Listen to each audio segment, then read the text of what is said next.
अस्सलाम वालेकुम स्टूडेंट्स। आज हम इफ़ेक्ट ऑफ अल्कोहल पढ़ेंगे कि अल्कोहल का जो बॉडी के ऊपर बैड इफ़ेक्ट होता है different systems of the body, वो क्या होता है और उसका मैकेनिज़्म क्या है कि वो किस तरह बॉडी को जो है बैडली इफ़ेक्ट करता है। तो आज के लेक्चर में हम अल्कोहल के बारे में डिस्कस करेंगे।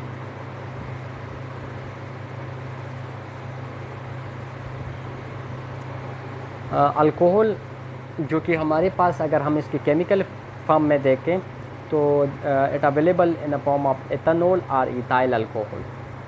ये उसी का बेस है अल्कोहल का कि या तो वो एथेनॉल होगी केमिकली नेचर उसकी, या इथाइल अल्कोहल होंगे। And that is the ingredient which is found in the beer, wine and spirit. ये उसकी अवेलेबल फॉर्म है अल्कोहल या एथेनॉल की, या बियर में ये होते हैं, या वाइन में होते हैं, या स्पिरिट्स में ये अवेलेबल होते हैं। It have a mood altering property. Mood altering property का मतलब ये है कि ये मूड को चेंज करता है। फिज़िकली भी बॉडी के ऊपर उसका इफ़ेक्ट है, फिज़िकल चेंजेस भी आते हैं बॉडी में और साइकोलॉजिकल भी आते हैं। आप लोगों ने देखा होगा अक्सर ड्रंकर पीपल को कि वो जब जाते हैं तो अपने जो बॉडी है उसकी ऊपर उसका कंट्रोल नहीं होता। वो अपने पीछे जो पाँव है वो रेंगते हुए जाते हैं और ना साइकोलॉजिकली वो ठीक होता है, वो ना सही तरह से बातें करता है, फजूल किस्म की बातें वो करता है। तो इसीलिए हम इसको कहते हैं कि फ़िज़िकल एंड साइकोलॉजिकल मूड जो है उसको चेंज करते हैं। अब अल्कोहल जो है ये किस तरह बनते हैं, तो जब शुगर हमारे साथ जो कि डिफरेंट टाइप ऑफ फूड में मौजूद होते हैं, वो जब परमेंट हो जाते हैं in the presence of yeast, जो हमारे पास पंजाई है यीस्ट, उसकी प्रेजेंस में अगर शुगर इन द फूड को परमेंट किया जाए। परमेंट का मतलब है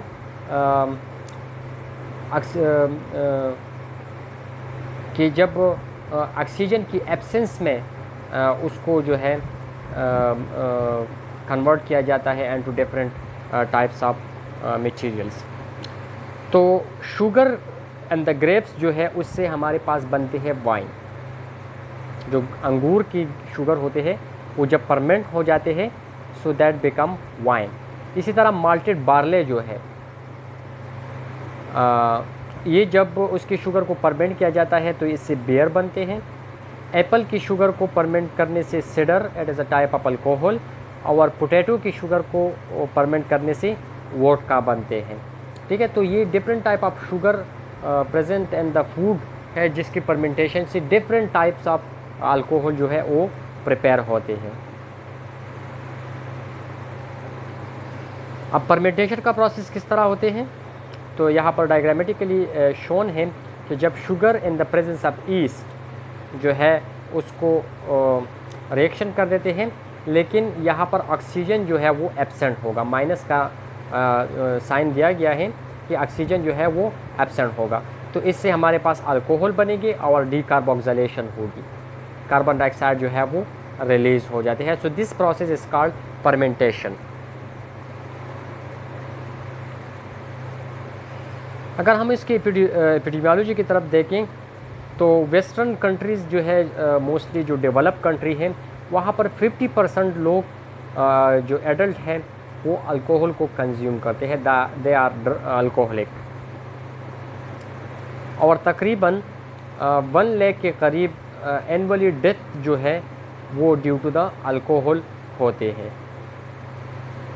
अब इन्हीं डेथ्स में यानी 1 लाख में से 50% यानी 50,000 जो लोग मरते हैं वो ड्यू टू द एक्सीडेंट मरते हैं।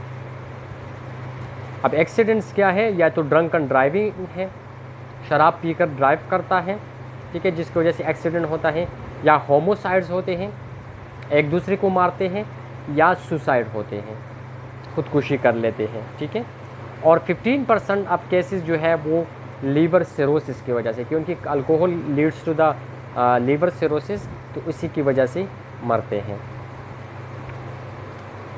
अब एथेनॉल जो कंज्यूम करते हैं तो बॉडी में इसका मेटाबॉलिज्म किस तरह होते हैं। तो मोस्टली अल्कोहल जब कंज्यूम कर लेते हैं और ये हमारे गैस्ट्रोइंटेस्टाइनल ट्रैक में एंटर हो जाते हैं तो they are absorb in the stomach and small intestine, ठीक है। लेकिन यहाँ पर जो एब्जॉर्प्शन है वो अनअल्टर्ड का मतलब है कि उसमें कोई चेंजेस, मेटाबॉलिक चेंजेस नहीं होते, वो अपनी ओरिजिनल हालत में एब्जॉर्ब होते हैं from the stomach and small intestine. और एब्जॉर्प्शन के बाद it distribute throughout the body, ठीक है, मुख्तलिफ टिश्यूज़ के अंदर चले जाते हैं, बॉडी फ्लूइड के साथ मिक्स होते हैं, ठीक है। ये जो डिस्ट्रीब्यूशन है it depend upon the blood level. अगर सर्कुलेशन ज़्यादा है, ब्लड फ्लो ज़्यादा है तो डिस्ट्रीब्यूशन मैक्सिमम होगी, तो इसका इफ़ेक्ट ज़्यादा होगा। अगर ब्लड फ्लो कम है तो इसका डिस्ट्रीब्यूशन कम होगी। और तकरीबन लेस देन 10% जो है वो अनचेंज फॉर्म में एक्सक्रीट आउट होते हैं from the body. About 10% that is in urine, sweat or through exhalation, breath में ये लॉस होते हैं। लीगली हम उसी बंदे को ड्रंकन कहेंगे जिसके ब्लड में 80 मिलीग्राम पर DL के हिसाब से जो एथेनॉल है वो प्रेजेंट हो। अगर हम उसका सीरम एनालिसिस कर लें और उसकी सीरम में से 80 mg पर DL अगर उसमें अल्कोहल मौजूद हो, एथेनॉल मौजूद हो, तो हम इसको ड्रंकन कहेंगे, ये लीगली होता है। अब ये जो कॉन्सेंट्रेशन है ये कब अचीव होगा, ये 80 मिलीग्राम पर DL, कि जब कोई बंदा 360 ml ऑफ बियर पी ले, ठीक है, तो उसकी सीरम में 80 मिलीग्राम पर DL मौजूद होगा इथेनॉल। या इसके अलावा अगर वाइन 450 ml कंज्यूम करे या स्पिरिट को 120 ml कंज्यूम करे तो इसकी ब्लड में अमाउंट ऑफ एथेनॉल जो होगी वो 80 mg पर DL होंगे। यानी 80 mg इतने अमाउंट में अगर कोई कंज्यूम करता है तो वो लीगली ड्रंकन कहलाएगा। अगर ये अमाउंट 80 से बढ़कर 200 तक पहुंच जाते हैं, ठीक है, तो इसको हम फिर वो बंदा जो है दैट बिकम ड्राउजी, वो ख्वाबीदा सा होगा। अगर ये 300 तक पहुंच जाते हैं तो एट बिकम स्टपर, वो अपने हवास को बैठेंगे, ठीक है, वो अपनी कॉन्शियस लेवल में नहीं होगा। अगर 300 से भी ज़्यादा हो गई serum level of ethanol, so coma and respiratory arrest occur at high level, ठीक है। कोमा और रिस्पायरेटरी अरेस्ट, अल्टीमेटली डेथ जो है वो फिर हो सकते हैं। अब रेट ऑफ मेटाबॉलिज्म जो है वो ब्लड अल्कोहल लेवल पर डिपेंड करते हैं। अगर अल्कोहल लेवल ज़्यादा है ब्लड में तो मेटाबॉलिज्म मैक्सिमम होगी। और इसी तरह कंजम्पशन पर भी डिपेंड करते हैं। अगर कोई क्रोनिक अल्कोहलिक है तो उसका मेटाबॉलिज्म हाई होगा, ठीक है, और उसका पीक लेवल जो है वो लो होगा या नॉर्मल होगा। लेकिन अगर कोई क्रोनिक अल्कोहलिक नहीं है, फॉर द फर्स्ट टाइम, या वो बाज़ औक़ात अल्कोहल को कंज्यूम करते हैं, तो उसका रेट ऑफ मेटाबॉलिज्म जो है वो कम होगा, तो सीरम एथेनॉल लेवल जो है उसका हाई होगा, ठीक है। तो ये डिपेंड करते हैं उसकी कंजम्पशन पे। अगर वो ज़्यादा अरसे से यूज़ करते हैं तो मेटाबॉलिज्म उसकी रैपिड होगी।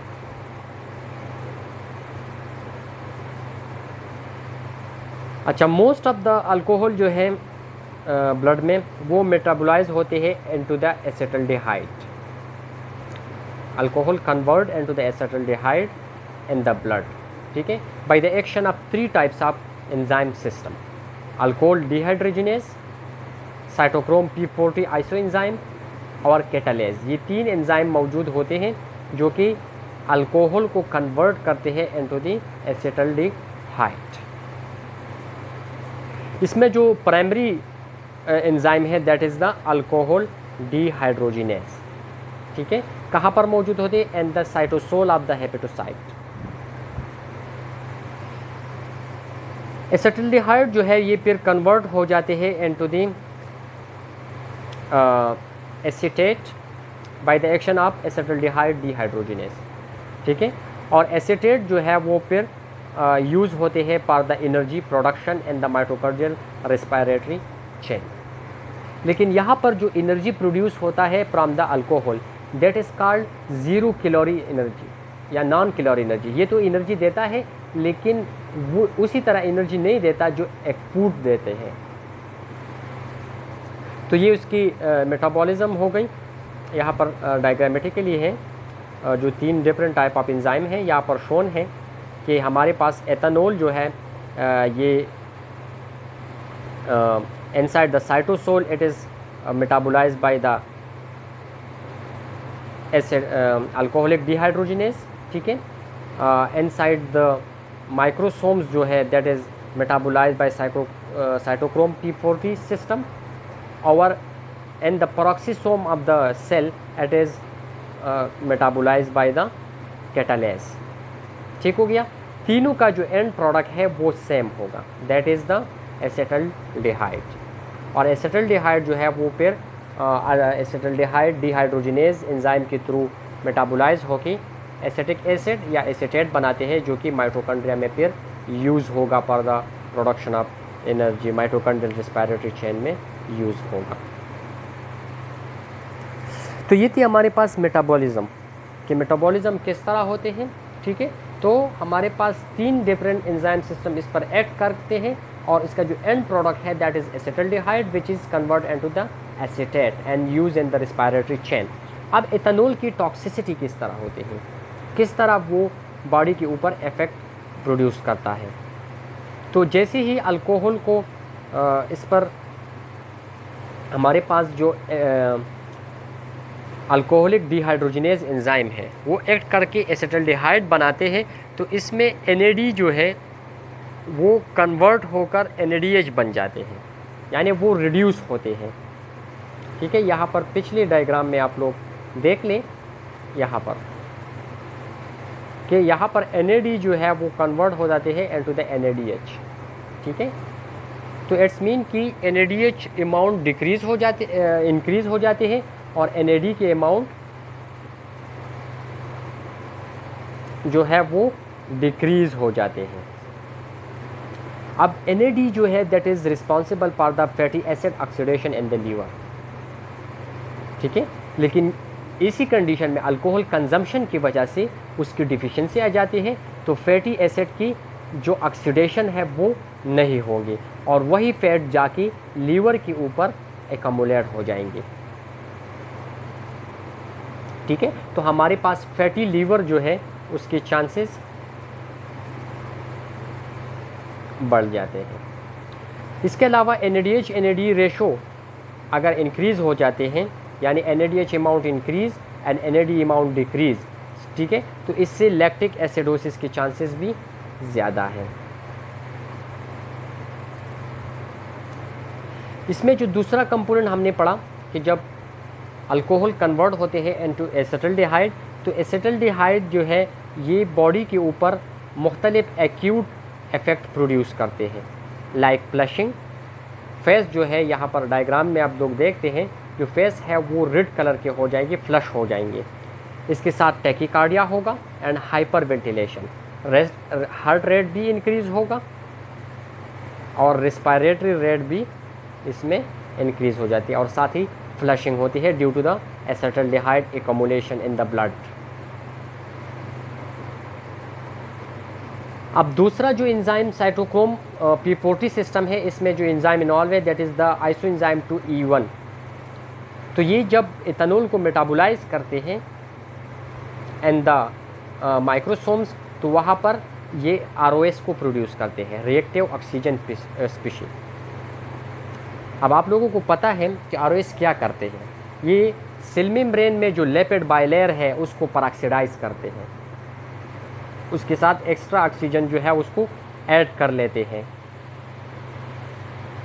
और तो सेल मेम्ब्रेन का जो स्ट्रक्चर है वो उसका जो स्ट्रक्चर है वो डैमेज हो जाते हैं, तो सेलुलर रप्चर्स भी होते हैं। दूसरा ये करते हैं कि इट रिलीज एंडोटॉक्सिन लाइपोपोलीसैकेराइड, ठीक है।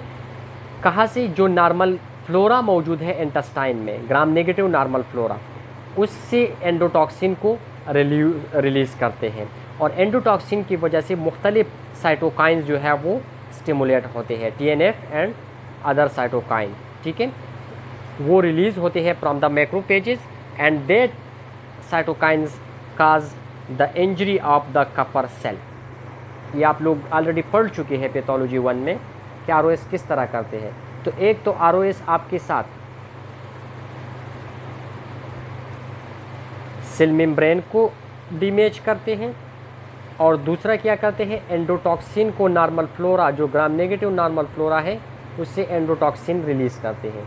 एंडोटॉक्सिन क्या करते हैं, साइटोकाइंस को रिलीज़ करते हैं, जो इन्फ्लेमेटरी मीडिएटर्स होते हैं उसको मैक्रोफेज से रिलीज़ करते हैं, और ये साइटोकाइन जाकर सेलुलर इंजरी करते हैं कपर सेल की, यानी जो मैक्रोफेज ऑफ द हेपेटोसाइट है उसको डैमेज करते हैं।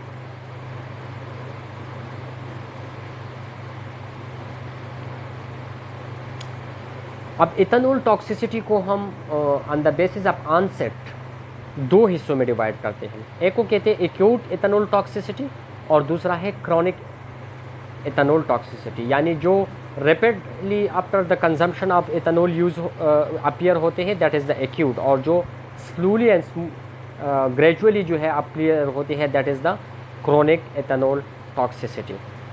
तो सबसे पहले आते हैं टुवर्ड द एक्यूट। तो एक्यूट एक अल्कोहलिज्म में जो हमारे पास गैस्ट्रिक यानी स्टमक है उसकी डैमेज होते हैं। किस तरह डैमेज होते हैं? In the form of acute gastritis and ulceration, या तो गैस्ट्रिक इन्फ्लेमेशन होगी इसमें due to the alcoholic consumption, या गैस्ट्रिक अल्सरेशन होगी। सेंट्रल नर्वस सिस्टम पर इसका इफेक्ट क्या है कि इट काज डिप्रेशन, ठीक हो गया, ये डिप्रेशन काज करते हैं। अगर लेवल जो है वो जिस तरह मैंने बता दिया कि 200 के करीब है तो इट विल काज ड्राउनेस, अगर 300 के करीब है ब्लड में तो इट विल काज स्टपर, लेकिन अगर बहुत ज़्यादा हाई लेवल पे है 400-500 है तो ये मेडोला ओब्लांगेटा में जो रिस्पायरेटरी सेंटर मौजूद है उसी सेंटर को डिप्रेस करते हैं and cause respiratory arrest which can lead to the death.